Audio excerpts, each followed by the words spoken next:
Hi, this is Cece and welcome to another Tutorial Tuesday. Today I'm going to show you how to make a very quick and easy card using the new distress paints by Tim Holtz as well as distress markers. Here's what you'll need to create today's project.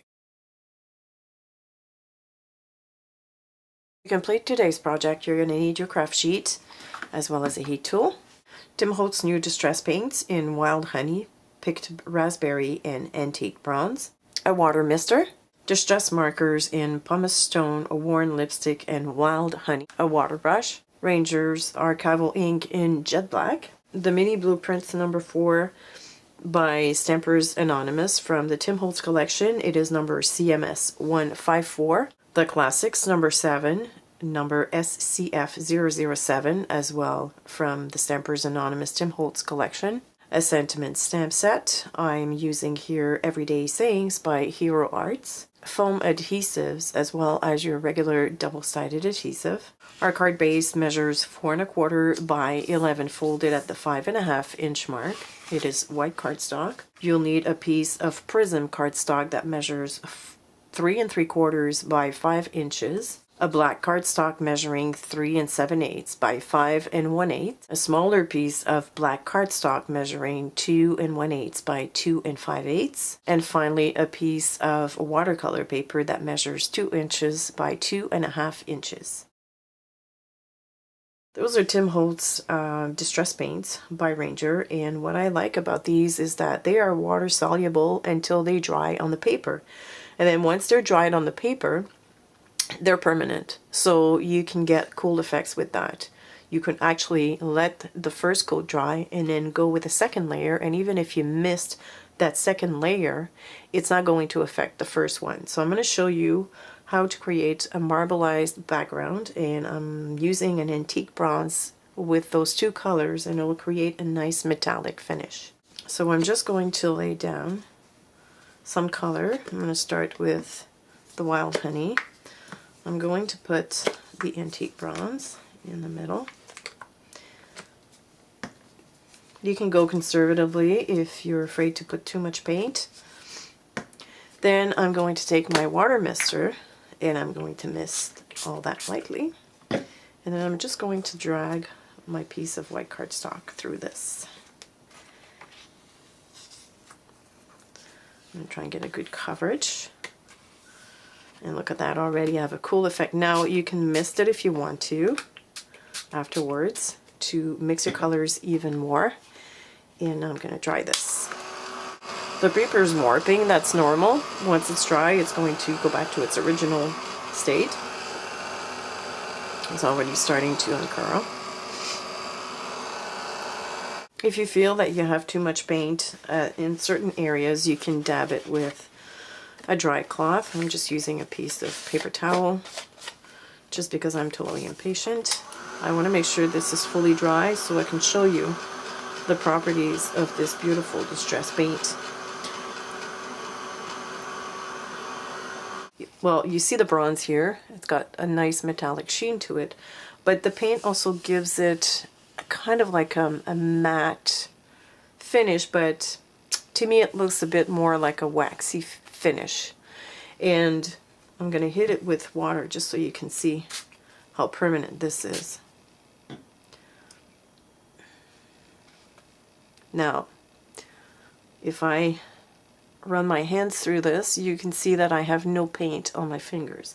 And that is one of the cool properties of the distress paints. As you can see, there's nothing on my Scott towel. And that is, you have to let it completely dry though to be able to do that. So I'm looking at this and I'm thinking I don't have enough pink here. I'm missing some colors, so I'm just going to add a little bit of pink here to my mat. And maybe some bronze. I'm going to hit it with the water bottle again. And this time I'm just going to hit certain areas.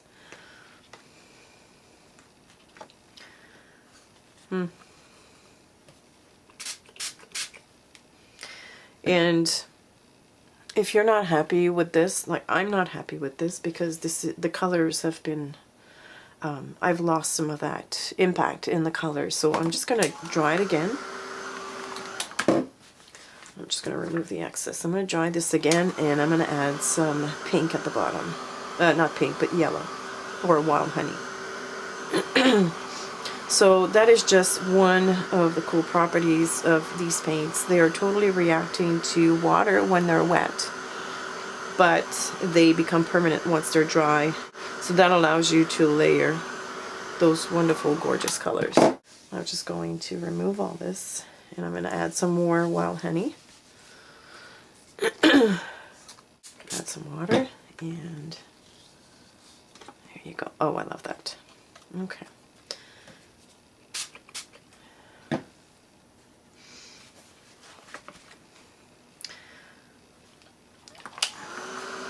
So now that this is dry, I'm going to take the Crackle stamp from the Classics No. 7 stamp set and some jet black archival ink. I'm not going to put it on block. I'm just going to stamp it randomly like that, and I want to hit it very randomly, but I don't want a full image every time. I'm just going to rotate the stamps as I go. I can even stamp off or keep stamping without re-inking. There we go. So now I've got a nice crackled background. I'm going to zap it with the heat tool. While I have the black archival ink out, I'm going to stamp the party hat from the Mini Blueprints 4 stamp set.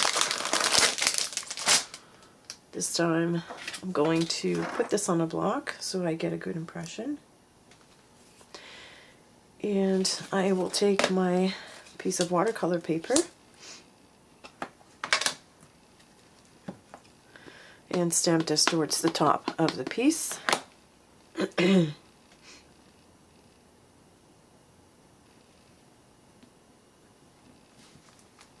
so.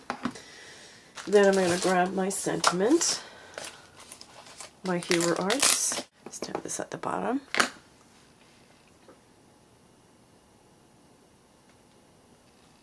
There we go. Again, I will dry it with the heat tool, and now I'm going to color with the distress markers. Now the trick to the distress markers coloring on watercolor paper is to do each section at a time. So don't try to, let's say you want to use wild honey.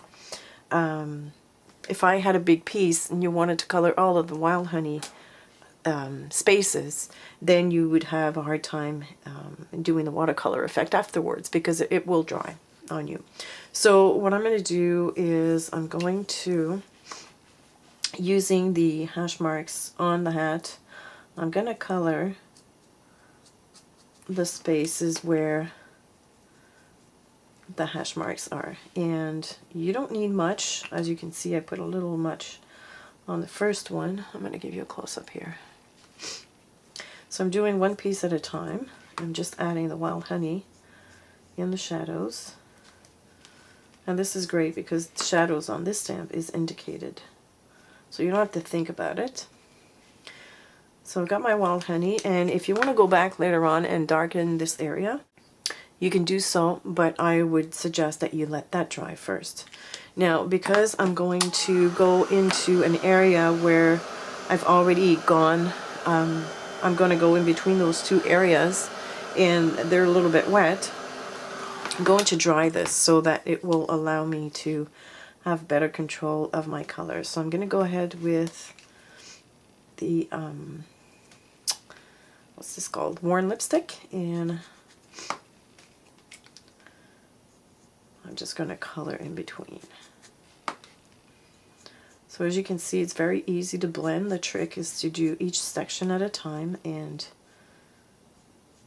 make sure that you color in a dry area. Rinse my brush. You can rinse your brush on in between colors on your mat. Now I'm going to use the pumice stone to create some shadows here on the table. Put a faint line here and just highlight that. Gives you a nice cool effect. I'm going to show you a close-up after I'm done.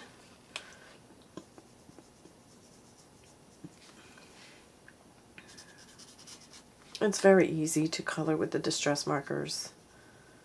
I'm going to do the same on the other side.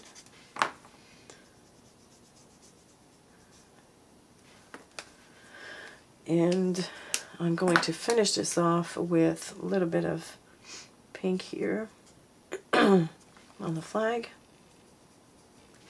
and here at the bottom. Very quick watercoloring. Those stamps are perfect for that because, like I said, they show you the shadows, so you don't have to think about it. And I think I'm going to darken my yellow just because I think it's not dark enough. Okay, so all we have to do now is put the card together.